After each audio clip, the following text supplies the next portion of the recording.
morning sun was just starting to peek through the old oak trees when Frank Peterson opened his eyes. At 72 years old, his body didn't wake up as easily as it used to, but his mind was still sharp as a tack. The first thing he saw was the framed photo on his nightstand, his late wife Betty, smiling in her favorite yellow dress. She'd been gone for 3 years now, but Frank still talked to her picture every morning. "Good morning, sweetheart," he whispered, just like he had every day since she passed. "Looks like it's going to be a beautiful day." Frank slowly sat up on the edge of his bed, feeling the familiar ache in his left knee. That old war injury from Vietnam had been bothering him for over 50 years now, but he never complained. He'd seen too many good men who never made it home to complain about a little pain. After putting on his worn Marine Corps baseball cap, the same one he'd had for 20 years, Frank made his way to the kitchen. His small house was neat and simple. The walls were covered with family photos and military memorabilia. There was his Purple Heart in a frame, a picture of his old unit from Da Nang and proudly displayed in the center, a photo of him in his dress blues from 1969. But the pictures he treasured most were of his 4 grandchildren. Little Amy, who was 8, and loved to hear his war stories. Tommy, who was 10 and wanted to be a Marine just like Grandpa. The twins, Lucy and Jake, who were both 12 and kept him on his toes whenever they visited. Frank's daily routine never changed much. He'd make himself a cup of black coffee, no sugar, no cream, just the way the Marines taught him to drink it 50 years ago. Then he'd sit at his small kitchen table and read the local newspaper from front to back. He wasn't much for computers or smartphones like his grandkids, but he liked to stay informed about what was happening in his community. After finishing his coffee and newspaper, Frank would take his morning walk. The doctors had told him that staying active was important at his age, especially with his heart condition. He wore a pacemaker now, something that reminded him daily that he wasn't as young as he used to be. But walking helped him feel connected to the world, and it gave him something to do besides sitting alone in his quiet house. Today felt different somehow. Maybe it was the perfect weather, or maybe it was because he'd had a good dream about Betty the night before. She'd been sitting on their old porch swing, telling him about how proud she was of the man he'd become. In the dream, she'd reminded him of something she used to say, "Frank, you have a good heart. Don't ever stop using it to help people." As Frank stepped outside, he waved to his neighbor, Mrs. Johnson, who was watering her flower garden. She'd lived next door for 15 years, and they'd developed a friendly routine of morning greetings. Mrs. Johnson was also a widow, and Frank sometimes helped her with heavy lifting or fixing things around her house. It felt good to be useful, to know that even at his age he could still help people. The walk to town took Frank about 20 minutes. He moved slowly but steadily, his cane tapping against the sidewalk in a rhythmic pattern. People in town knew Frank well. He'd lived here for over 30 years, raised his children here, buried his wife here. To most folks, he was just a quiet old man who minded his own business and treated everyone with respect. Frank's destination was the town square, a small park in the center of their community. It had an old fountain, some benches, and plenty of trees where birds liked to gather. This was Frank's favorite spot, especially since Betty had passed away. She used to love feeding the pigeons here, and continuing that tradition made him feel close to her somehow. He reached into his jacket pocket and pulled out a small paper bag filled with breadcrumbs. Frank had been saving them all week from his morning toast. The pigeons knew him by now, and as soon as they saw him approaching their usual bench, they started gathering around his feet. There was something peaceful about these quiet moments, watching the birds peck at the crumbs while the world slowly woke up around him. "Well, hello there, you little rascals," Frank said softly to the pigeons. "Are you hungry this morning?" He always talked to them like they were old friends. It might have seemed silly to some people, but Frank didn't care. These birds had become part of his daily routine, and routine was important when you were living alone. As he scattered the breadcrumbs, Frank thought about his grandchildren. Amy had called him just last night, excited about a school project she was working on about family history. She wanted to interview him about his time in the Marines, and Frank had promised to tell her some of the safer stories. The ones about friendship and brotherhood, not the darker memories that still sometimes kept him awake at night. The town square was starting to get busier as people headed to work. Frank recognized most of the faces that passed by. There was Mr. Rodriguez from the hardware store, always the first to open his shop. There was Jenny from the post office walking quickly with her coffee in hand. And there was old Pete, another veteran who sometimes joined Frank on the bench to share stories and watch the pigeons. Frank had served his country with honor, came home to build a good life, raised 2 children who became successful adults, and had been married to the love of his life for 45 years. He'd worked hard at the factory for 30 years before retiring, never missed a day of work unless he was really sick. He'd coached Little League baseball, volunteered at the church, and helped his neighbors whenever they needed it. Now, in what should have been his golden years, Frank was just trying to live each day with dignity and purpose. He missed Betty, terribly. But he found small joys in his routine, in his grandchildren's visits, and in these quiet moments with the pigeons in the town square. The morning was perfect, sunny but not too hot, with a gentle breeze that rustled the leaves overhead. Frank felt at peace, something that didn't happen as often as it used to. He was just a simple man who'd lived a good life, served his country, loved his family, and tried to be kind to everyone he met. Little did Frank know that this peaceful morning was about to change everything. In just a few hours, his quiet life would be turned upside down, and this gentle grandfather who just wanted to feed some pigeons would become the center of a story that would capture the attention of people across the entire country. But for now, Frank Peterson sat on his bench, scattered breadcrumbs for his feathered friends, and enjoyed the simple pleasure of a beautiful morning in the town square, where he'd spent so many peaceful moments remembering his beloved wife and counting his blessings. Frank had been sitting on his favorite bench for about 30 minutes, watching the pigeons peck at the breadcrumbs, when he heard raised voices coming from the parking lot near the town hall. At first, he tried to ignore it. Frank had learned long ago that sometimes it was better to mind your own business, especially when you were an old man who couldn't move as fast as he used to. But the voices were getting louder, and one of them sounded scared. Frank looked up from the pigeons and squinted toward the parking lot. His eyesight wasn't what it used to be, but he could make out 3 figures standing between 2 cars. 2 men were facing a young woman, and even from a distance, Frank could tell something wasn't right. The woman was backing away, holding her purse close to her chest. The 2 men were stepping closer to her, blocking her path to the street. Frank had seen enough situations like this during his years in the Marines to recognize trouble when he saw it. His gut told him this woman was in danger. "Please, just leave me alone," the woman called out, her voice carrying across the quiet morning air. "I don't want any trouble." One of the men laughed, a harsh sound that made Frank's blood run cold. "Come on, honey, don't be like that. We just want to talk to you." Frank felt his hands tighten into fists. 72 years old or not, he couldn't just sit there and watch someone get hurt. Betty had always told him that his biggest strength was also his biggest weakness. He couldn't stand to see people in trouble without trying to help. She used to joke that he'd try to rescue a cat from a tree even if it meant breaking his own neck. "Frank Peterson," he whispered to himself, "you're too old for this." But even as he said it, he was already standing up, his cane in his right hand and his left hand reaching for his cell phone. His fingers weren't as steady as they used to be, and it took him a moment to find the right buttons. The woman's voice came again, higher now, more frightened. "I said leave me alone." That settled it. Frank couldn't call the police and just hope they'd arrive in time. He'd been a Marine, and Marines didn't abandon people in trouble. He started walking toward the parking lot, his cane tapping against the pavement with each step. His left knee was already aching, but he ignored it. As he got closer, Frank could see the situation more clearly.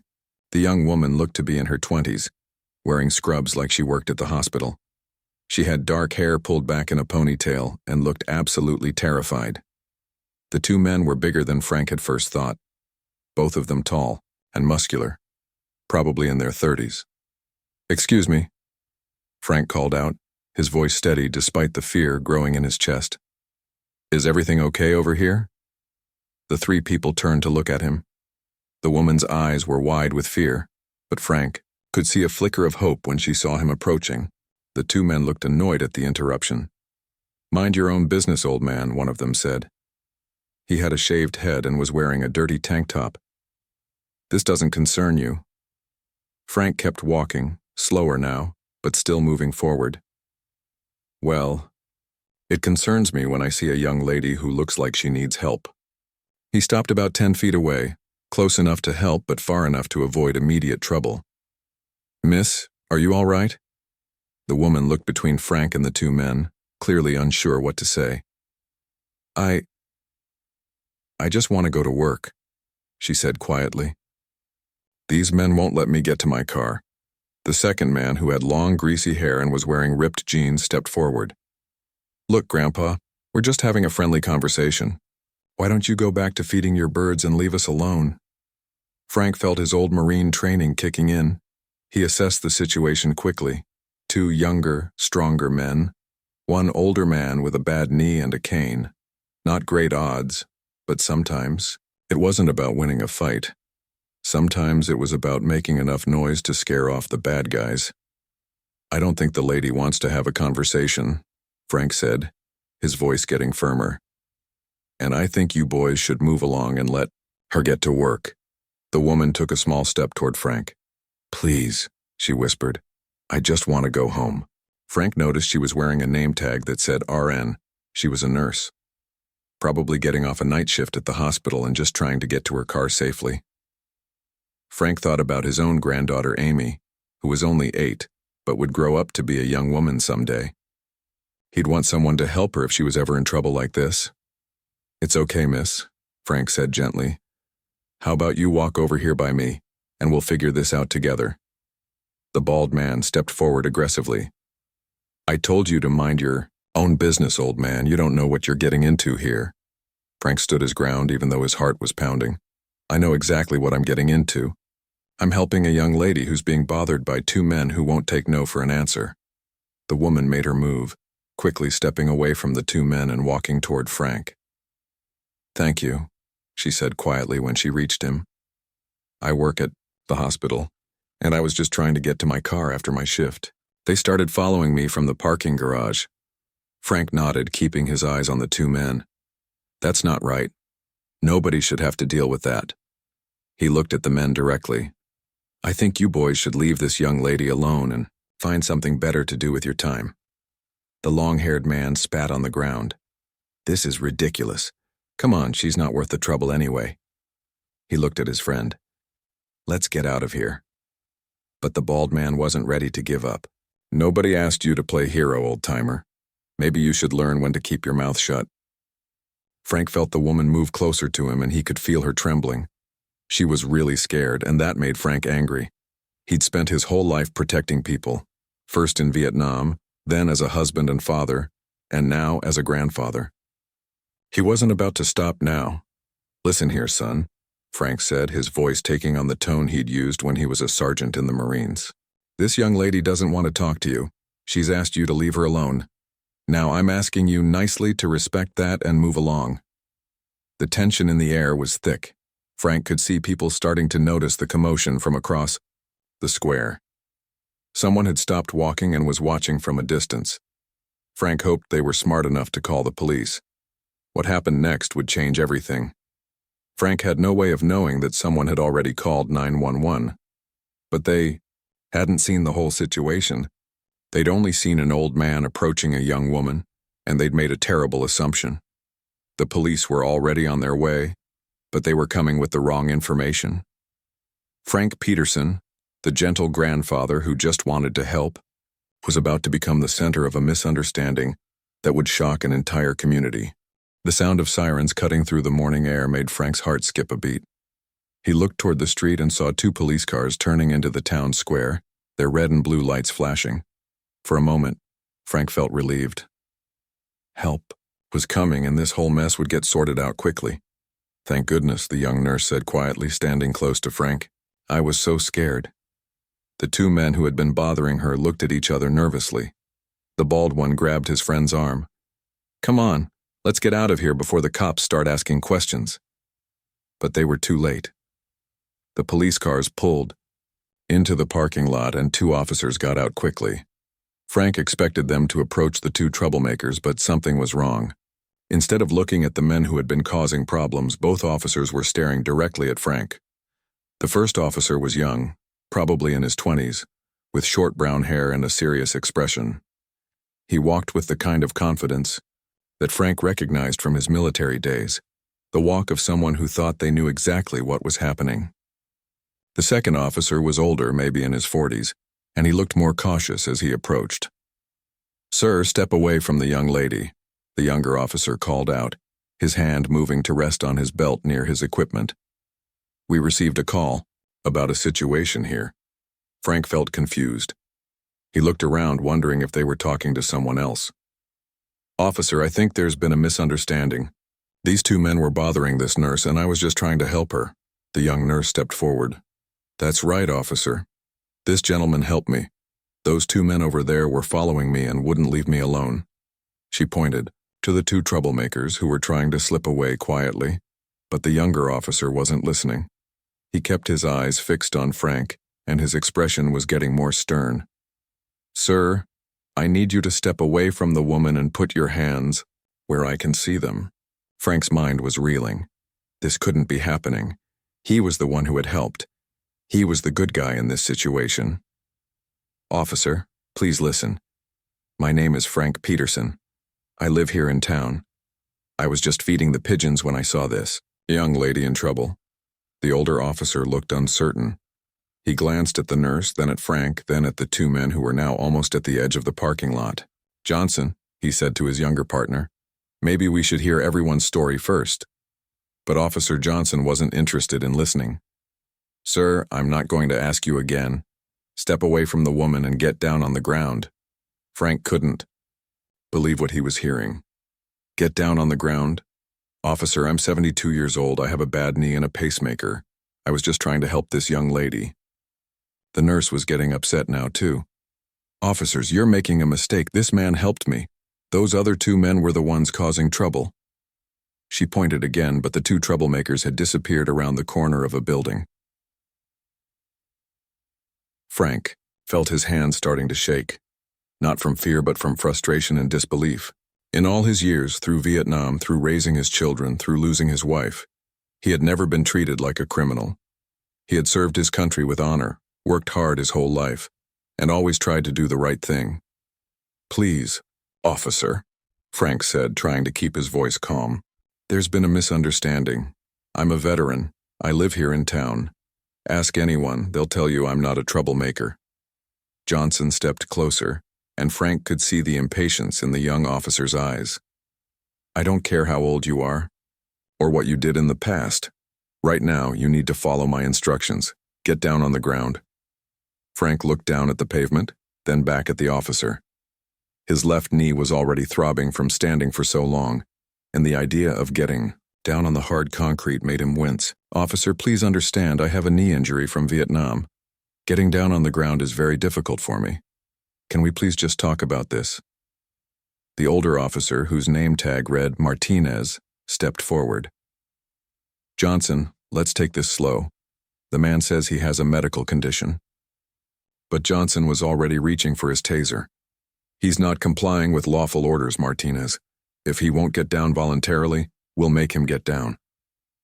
Frank saw the yellow device in the officer's hand and felt his blood turn cold. He had heard about tasers, seen them on the news. The thought of being shocked with electricity, especially with his pacemaker, terrified him. "Officer, please, I have a pacemaker. Electric shock could kill me." The nurse heard this and became frantic. "Stop, don't you understand? He has a heart condition. You could seriously hurt him." By now, other people in the town square had noticed the commotion. Mrs. Chen from the flower shop had stopped sweeping her sidewalk and was watching with concern. Old Pete, Frank's fellow veteran, was walking over as fast as his aging legs could carry him. A few other people were pulling out their phones, some to call for help, others to record what was happening. Frank tried one more time to reason with the officers. "Please, I'm begging you. My name is Frank Peterson. I live at 425 Maple Street. Call my daughter, call my neighbors, call anyone. They'll tell you I'm not a criminal. I was just trying to help this young woman." Johnson was losing his patience. "I don't have time for this. You've had multiple chances to comply." He raised the taser and pointed it at Frank. The world seemed to slow down for Frank in that moment. He thought about Betty, about his grandchildren, about all the times he had stood up for what was right throughout his life. He had never imagined that doing the right thing would lead to this moment, standing in his own town square, being threatened by the very people who were supposed to protect him. "Please don't do this," Frank whispered, his voice barely audible. The nurse was crying now. "Stop, you're making a terrible mistake." Martinez reached out toward his partner. "Johnson, wait." But it was too late. The sound of the taser firing echoed across the quiet town square like a gunshot. Frank felt the electricity hit his body like lightning, every muscle seizing up at once. His cane fell from his hand and clattered on the pavement. His legs gave out beneath him and he collapsed to the ground hard, his head hitting the concrete with a sickening thud. The pain was unlike anything Frank had ever experienced, even worse than the shrapnel wound he'd gotten in Vietnam. But worse than the physical pain was the humiliation, the shock of being treated like a dangerous criminal when all he had wanted to do was help someone in trouble. As Frank lay on the ground, struggling to breathe, he could hear the nurse screaming at the officers. He could hear other voices too, angry voices of people who knew him, people who couldn't believe what they had just witnessed. Someone was calling for an ambulance. Someone else was shouting about recording everything. Frank's pacemaker was sending irregular signals to his heart, and he could feel his chest tightening. He stared up at the morning sky, the same beautiful sky he had admired just an hour earlier while feeding the pigeons, and wondered how his peaceful day had turned into this nightmare. The gentle grandfather, who had only wanted to help, was now lying on the cold pavement, hurt and humiliated, while his community watched in horror and disbelief. As Frank lay on the cold pavement struggling to catch his breath, something extraordinary was already happening. Old Pete, who had been walking toward the commotion, pulled out his phone with shaking fingers. Pete was 78 years old and usually had trouble with technology, but seeing his fellow veteran on the ground filled him with a rage that made his fingers move faster than they had in years. "This is Pete Williams at the town square," he said into his phone, his voice trembling with anger. "They just tased Frank Peterson. Frank Peterson, you know, the Marine who lives on Maple Street. Get down here now." On the other end of the line was Danny Torres, a younger Marine veteran who ran the local motorcycle repair shop. Danny had served 3 tours in Afghanistan and had known Frank for 5 years. Frank had been like a father figure to him, always ready with advice or just a listening ear when Danny struggled with his own demons from the war. "What did you say?" Danny's voice cracked through the phone. "Someone tased Mr. Peterson? Are you serious?" "Dead serious, son. He's on the ground right now. They got him with one of those electric things. The man's got a pacemaker, Danny. This could kill him." Danny didn't say another word. He hung up the phone and immediately started making calls. The first call went to Rico Valdez, who owned the local auto parts store and was also a Marine veteran. The second call went to Mike Chen, who worked at the fire department and had served 2 tours in Iraq. The third call went to Tom Bradley, a police detective in the next town over, who was also a former Marine. Within minutes, the network was buzzing. Marine veterans across 3 counties were getting phone calls, text messages, and emergency notifications. The message was simple but powerful. One of their own was in trouble, and they needed to respond immediately. Meanwhile, back at the town square, Frank was slowly regaining his senses. The paramedics had arrived and were checking his vital signs, paying special attention to his heart rhythm. His pacemaker seemed to be functioning, but they were concerned about the irregular beats showing up on their monitor. "Sir, can you hear me?" the paramedic asked, shining a small flashlight in Frank's eyes. "Can you tell me your name?" "Frank," he whispered, his voice hoarse. "Frank Peterson. I live on Maple Street." The nurse who Frank had helped was kneeling beside him, tears streaming down her face. "I'm so sorry," she kept saying. "This is all my fault. I should have explained better to the officers." Frank tried to sit up, but the paramedic gently pushed him back down, Take it easy, Mr. Peterson. We need to make sure you're okay before you move around. Officer Martinez was standing nearby looking sick to his stomach. He had been a police officer for 15 years and he had never seen anything like this. His young partner Johnson was pacing back and forth, trying to justify what had happened to anyone who would listen. He wasn't complying with orders, Johnson kept saying. I followed proper procedure. But the crowd that had gathered wasn't buying it. Mrs. Chen from the flower shop was shaking her head in disgust. That man has lived in this town for 30 years, she said loudly. He coached my son's baseball team. He's never hurt a fly in his life. More people were arriving every minute, and many of them had their phones out, recording everything.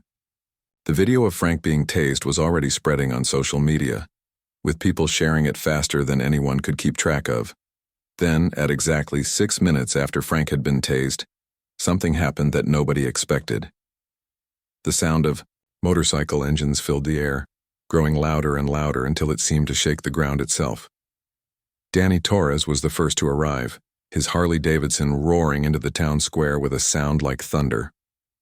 He was wearing his Marine Corps jacket, the one with all his service patches and his unit insignia.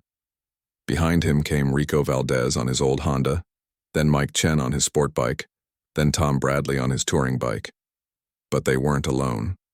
Word had spread so fast that Marines were coming from everywhere. Some were on motorcycles, some were in pickup trucks, and some were in regular cars. They were young Marines who had just gotten home from deployment, middle-aged Marines who worked regular jobs, and older Marines like Frank who had served decades ago. The procession seemed endless. 20 Marines, then 30, then 40.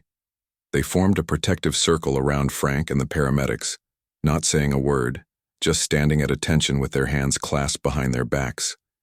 Many of them were wearing their dress blue uniforms, the formal Marine uniform that commanded respect wherever it was seen. Danny knelt down beside Frank, his eyes filled with concern. Hey there, Mr. Peterson. How are you feeling? Frank looked up at the young Marine who had become like a son to him. Danny, what are you doing here? Pete called me, said you needed some backup. Danny's voice was steady, but Frank could see the anger burning in his eyes. Don't worry, sir, we're here now. Nobody's going to hurt you anymore. The sight of 40 Marines in formation was something that commanded immediate respect and attention. Officer Johnson had stopped pacing and was staring at the assembled veterans with wide eyes. Even Officer Martinez, who had been feeling sick about the situation, stood up straighter when he saw the Marines. Rico Valdez stepped forward. He was a big man, built like a linebacker, with graying hair and scars on his arms from his time in combat. When he spoke, his voice carried the authority of someone who had led men in battle. Officers, he said calmly, we're here to ensure the safety and dignity of our fellow Marine. We're not here to cause trouble, but we're not leaving until we know he's okay. Tom Bradley, the detective from the next town over, approached Officer Martinez. Tom was still in his police uniform, but he was also wearing his Marine Corps pin on his collar. Martinez, right? I'm Detective Bradley. I served with the Marines before I became a cop. What happened here? Martinez looked relieved to see another law enforcement officer who might understand the situation. There was a call about a suspicious person bothering a young woman. When we arrived, we saw an elderly man with the woman, and he wouldn't comply, with orders to get on the ground. Tom looked around at the scene, Frank on the ground with the paramedics, the nurse crying, the crowd of angry townspeople, and the 40 Marines standing in perfect formation. Did anyone ask the woman what actually happened? She kept saying he helped her, but Johnson thought she might be too scared to tell the truth. Tom shook his head. So you tased a 72-year-old Marine veteran with a pacemaker because he couldn't get on the ground fast enough? The question hung in the air like a challenge. Everyone in the town square could hear it, and everyone was waiting for an answer. Frank, still lying on the ground but feeling stronger with his Marine brothers surrounding him, managed to speak up. I just wanted to help, he said quietly. That's all I ever wanted to do. Danny reached down and gently placed his hand on Frank's shoulder. We know, sir. And that's exactly what you did. You helped someone who needed help. just like any good Marine would do. The 40 Marines stood in silent solidarity, a wall of brotherhood and honor that nobody could ignore. The ambulance arrived just as Chief of Police Robert Hayes pulled into the town square. Chief Hayes had been a police officer for 25 years, but before that, he had served as a Navy petty officer for 8 years. When he saw 40 Marines standing in formation around an elderly man on the ground, he knew this was no ordinary situation. Chief Hayes got out of his car slowly, taking in the scene. He recognized Frank Peterson immediately. They had spoken many times at community events, and Hayes had always respected the quiet dignity of the old Marine. Seeing Frank on the ground with paramedics working on him made the chief's stomach turn. "What in the world happened here?" Chief Hayes asked as he approached Officer Martinez. Martinez quickly explained the situation, his voice getting quieter as he realized how bad it sounded. "We got a call about a suspicious person bothering a young woman. When we arrived, we found Mr. Peterson with the woman, and Officer Johnson felt he wasn't complying with orders quickly enough."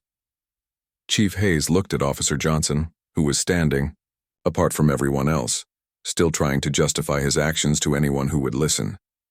Then the chief looked at the nurse, who was still kneeling beside Frank, holding his hand.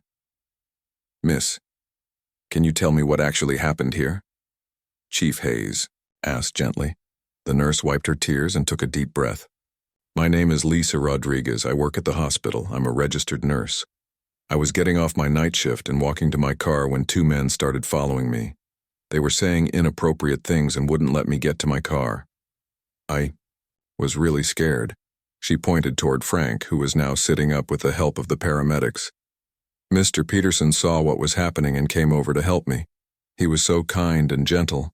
He just asked if I was okay and offered to walk with me to make sure I was safe. Those 2 men left when they saw him coming to help."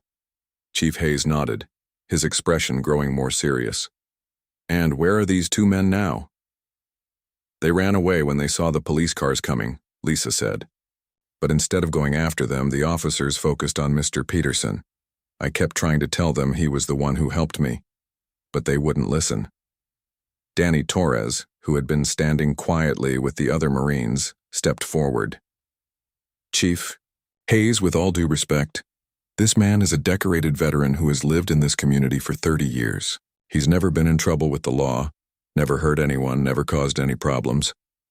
He was doing what any good person would do, helping someone in need." Chief Hayes looked around at the 40 Marines, all standing at attention, all looking at him with expressions that demanded justice. He had seen a lot of things in his career, but he had never seen anything like this level of support for one person. "Mr. Peterson," Chief Hayes said, walking over to where Frank was sitting. "How are you feeling, sir?" Frank looked up at the chief with tired eyes. "I've been better, Chief Hayes, but I'm more confused than hurt. I don't understand why trying to help someone would get me treated like a criminal." The chief knelt down beside Frank. "Sir, I want you to know that what happened here today is not acceptable. Officer Johnson made a serious error in judgment, and I take full responsibility for that." Rico Valdez stepped forward. "Chief, what are you going to do about this? This man could have died. He has a pacemaker, and that taser could have killed him." Chief Hayes stood up and faced the assembled Marines. "Gentlemen, I understand your anger, and frankly, I share it. What happened here today goes against everything we stand for as law enforcement officers. We're supposed to protect and serve our community, not attack innocent citizens who are trying to help others." He turned to look at Officer Johnson. "Johnson, you're suspended immediately pending a full investigation. Turn in your badge and weapon. To Sergeant Miller." Officer Johnson's face went red. "Chief, I was following procedure. The man wasn't complying with lawful orders." "The man is 72 years old with a bad knee and a pacemaker," Chief Hayes shouted, his composure finally cracking. "He was trying to help a nurse who was being harassed. There was no crime being committed except by the 2 men who ran away while you were busy attacking a war veteran." The crowd that had gathered began to applaud. Mrs. Chen from the flower shop started it, then old Pete joined in, then the nurse, and soon everyone was clapping. Even some of the Marines allowed themselves small smiles. Tom Bradley, the detective from the neighboring town, approached Chief Hayes. "Chief, I'd like to offer my department's assistance with the investigation. What happened here today can't be swept under the rug. Thank you, Detective Bradley. I appreciate that. Chief Hayes looked back at Frank. Mr. Peterson, I want to personally apologize to you on behalf of the entire police department. What happened to you today was wrong, and we're going to make sure it never happens again. Frank nodded slowly. I appreciate that, Chief, but I don't want this to be just about me. I want to make sure this doesn't happen to anyone else. Danny Torres helped Frank to his feet, supporting him as he stood. What can we do to help, Mr. Peterson? Frank looked around at all the Marines who had come to support him, at the townspeople who had witnessed what happened, at the nurse whose hand he still held. I think we need to make sure our police officers get better training. They need to understand that not everyone who looks suspicious is actually dangerous, and they need to learn how to listen before they act. Chief Hayes nodded. You're absolutely right, sir. We're going to implement new training programs immediately, and I want you to be part of that process if you're willing. Lisa Rodriguez, the nurse, squeezed Frank's hand. Mr. Peterson, I want to do something to help too. I'm going to nursing school part-time to become a nurse practitioner, and I want to specialize in working with veterans. You showed me today what real courage looks like. Rico Valdez spoke up. We want to do something too. The Marines in this area are going to start a community outreach program.